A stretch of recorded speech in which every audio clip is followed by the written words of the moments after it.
좀 안내 말씀을 드리자면 경제지표 스토리텔링의 모든 내용은 저작권법의 보호를 받습니다. 상업적 목적, 개인적 목적의 블로그 게재와 유튜브 방송 등을 통한 무단 도용 및 전제, 재배포를 금한다는 점 안내 말씀드리도록 하겠습니다. 먼저 오늘 첫 번째로 준비한 주제, 경기 회복 기대감은 큰데 구리값이 왜 횡보를 하는 것인가? 네, 오늘 보도된 뉴스 중에서 하나를 이제 가지고 오게 되면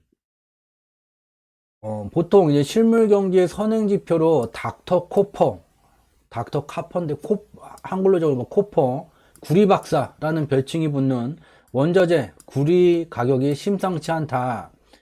올 초 고점을 찍은 이후에 한 달 가까이 약보할 거면서 횡보를 이어가고 있다. 이러한 현상에 대한 전망은 엇갈린다.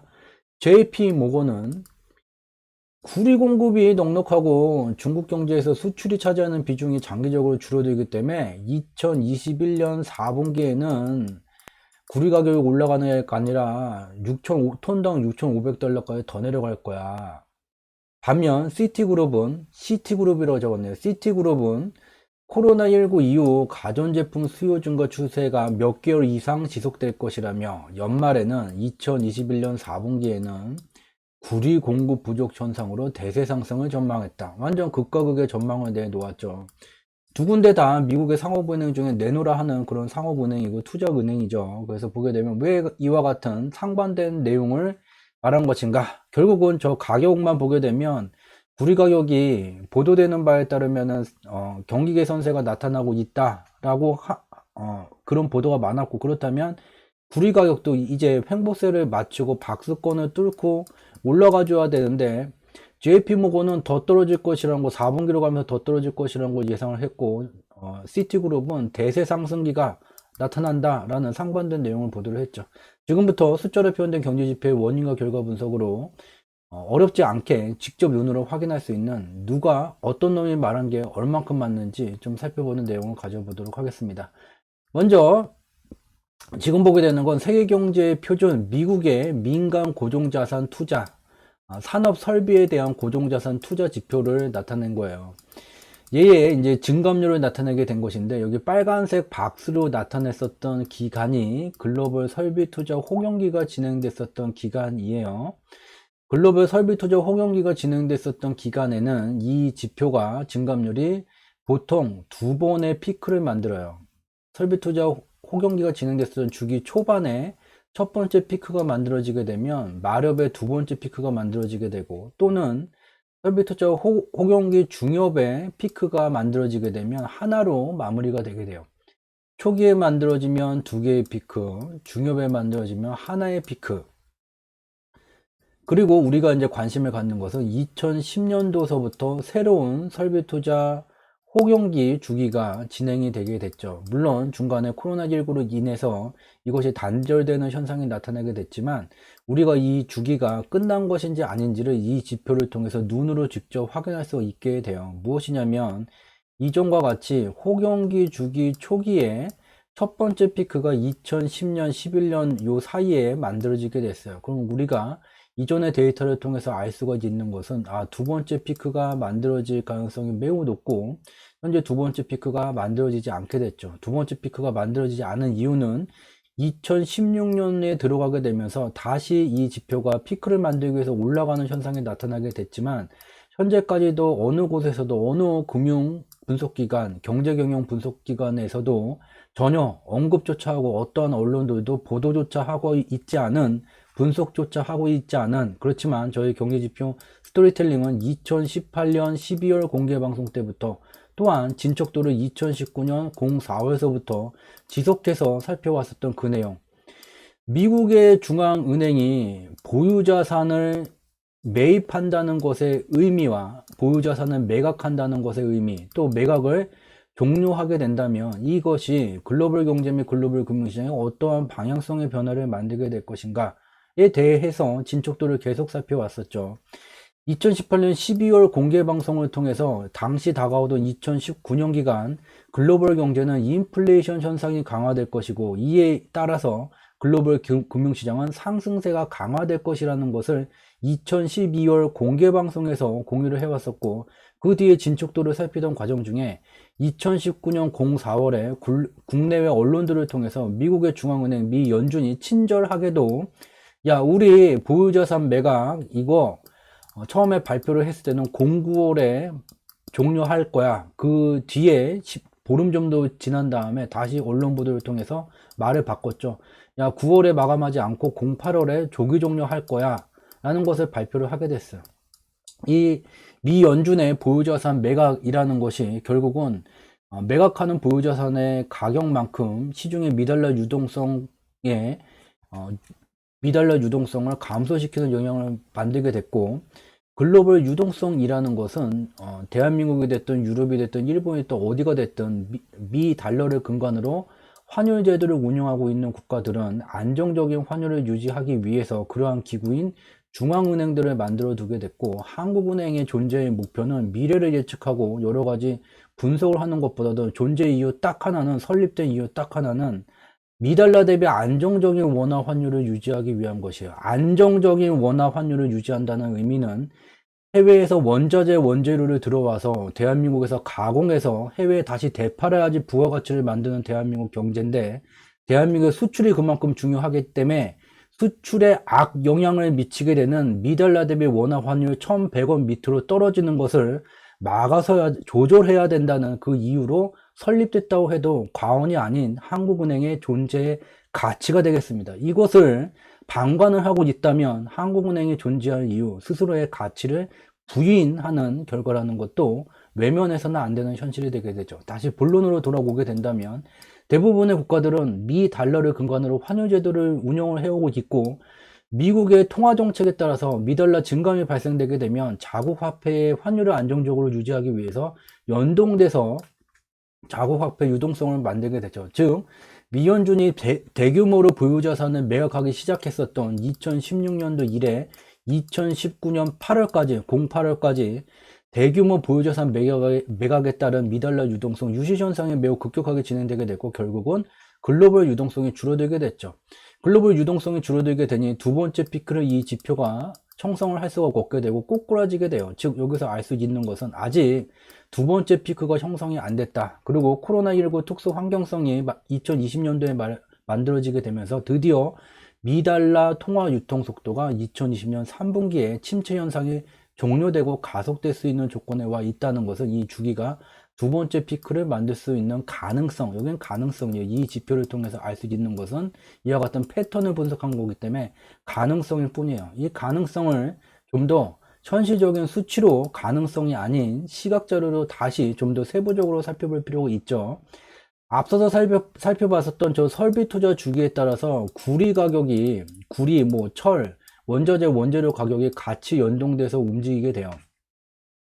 여기에 이제 빨간 선으로 나타낸 것은 글로벌 구리 가격을 나타나게 된 것이고, 이 구리 가격의 녹색 선으로 시각적 방향성을 나타내게 됐어요. 이 경제지표 스토리텔링의 특정 지표의 시각적 방향성을 분석하는 방법론을 녹색 비행기 궤도 또는 수명주기라고 표현을 하게 돼요. 이 수명주기라는 것은 낯선 것이 아니라 이미 우리가 언론 보도를 통해서 접한 반도체의 기술 수명주기가 짧아지고 있다. 스마트폰의 제품 수명주기가 짧아지고 있다.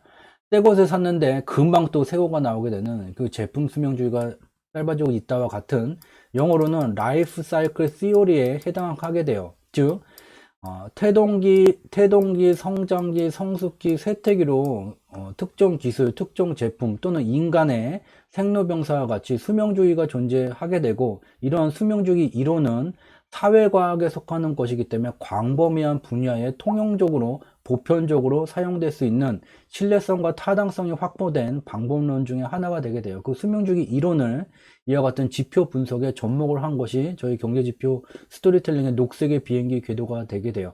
이를 통해서 진척도를 알 수가 있게 된다는 거죠.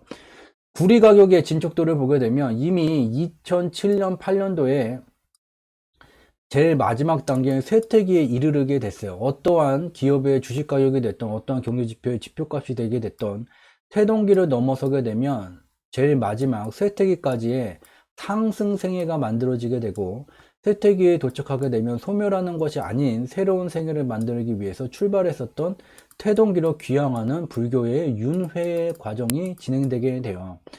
그래서 구리 가격을 보게 되면 이미 상승세가 종료된 상황이에요. 2007년, 8년에 쇠퇴기에 도착하게 되면서 상승세가 종료되게 됐죠. 그 뒤에 태동기를 귀향하는 과정 속에서 중간에 녹색 비행기궤도의 중간에 붉은 선으로 나타나는 경유지, 평균 상승 속도를 의미하는 경유지에 이르게 되면 적어도 한 번의 반등이 만들어지게 되고, 이런 반등 이후에 태동기로 귀향하게 돼요. 이 반등이 만들어지는 2010년 이후에 다시 글로벌 호경기, 아까 봤었던 그 주기가 시작되게 됨에 따라서 이와 같은 국제 글로벌 가격이 반등 국면이 진행되고 있고, 현재도 우리가 주목을 해야 되는 것은 설비 투자 경기와 관련된 원자재, 원재료, 철이 됐던 구리가 됐던 뭐가 됐던 설비 투자 경기, 제조업 경기와 관련된 원재료들은 다 이와 같은 상승세가 아닌 반등 국면이 진행 중이라는 것을 알 수가 있죠. 그럼 앞서서 시티그룹이 구리 가격이 대세 상승이라는 것을 말하게 됐어요. 근데 그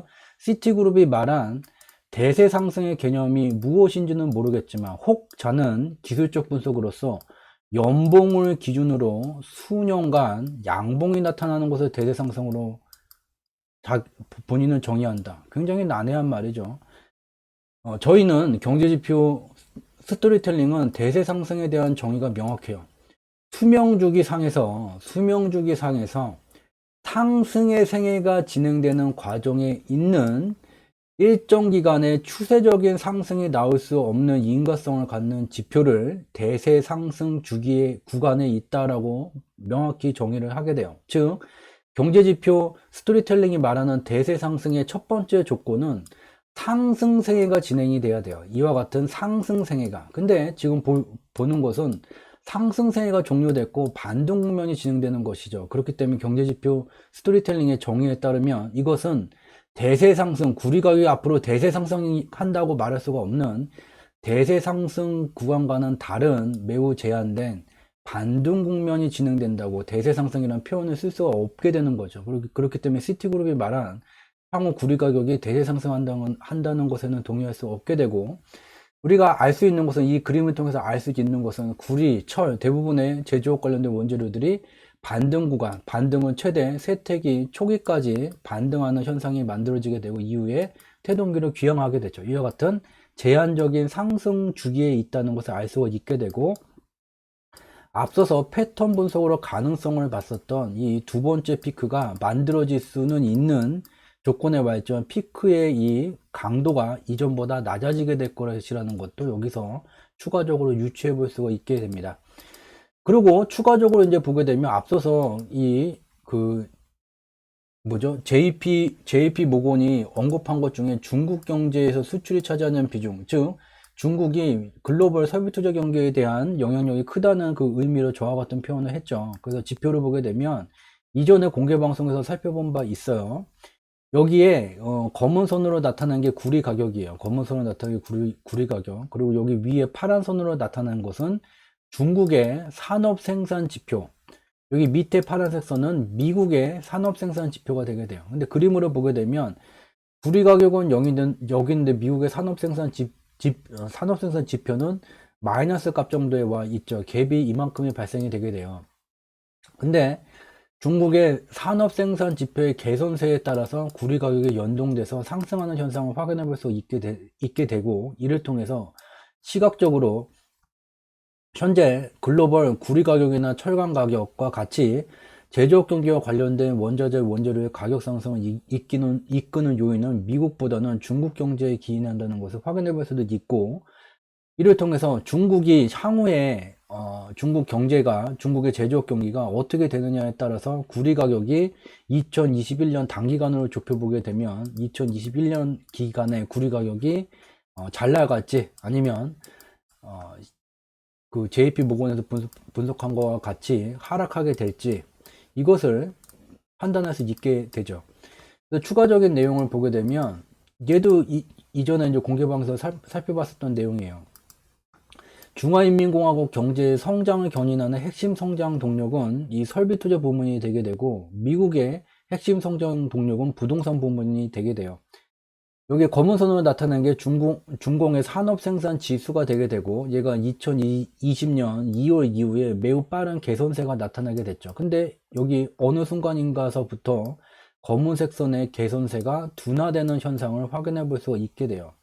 중국의 인플레이션율을 나타내게 됐고, 중국의 인플레이션율은 위안화 유동성에 비례하는 특성을 갖게 되죠. 얘가 산업생산지수가 격하게 개선세를 나타내는 시절 중화인민공화국의 인플레이션율은 하락세가 진행이 되게 됐죠.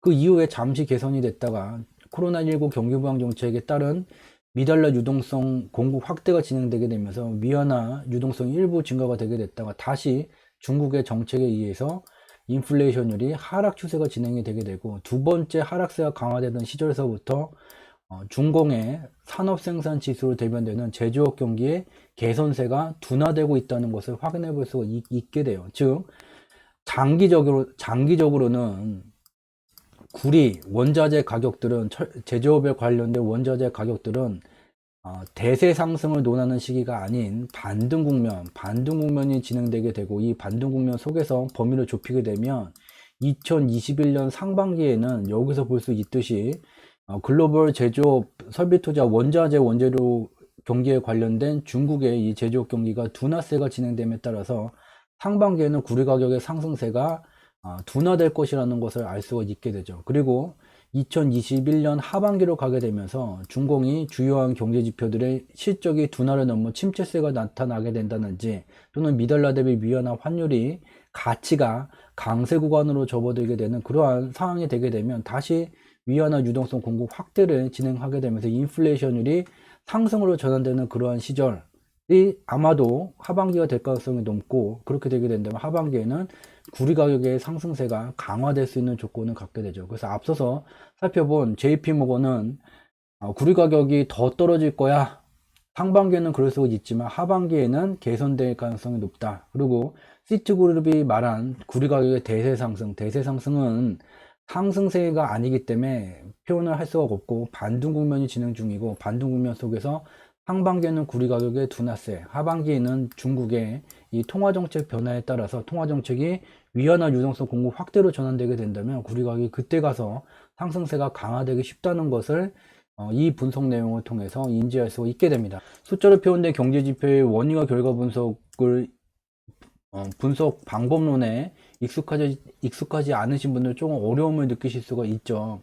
그래서 이와 같은 분석 방법론을 좀 더 쉽게 받아들이기 위해서는 지난 이제 공개 방송 내용들을 좀 확인하실 필요가 있어요. 어디 있냐면 여기 주가를 상승시키는 경제지표, 물론 저희 유튜브 채널에도 올려져 있죠. 여기 주가를 상승시키는 경제지표의 주상지라는 이 카페에 들어오게 되면 유튜브 채널은 밑으로 내리면서 찾아야 돼요.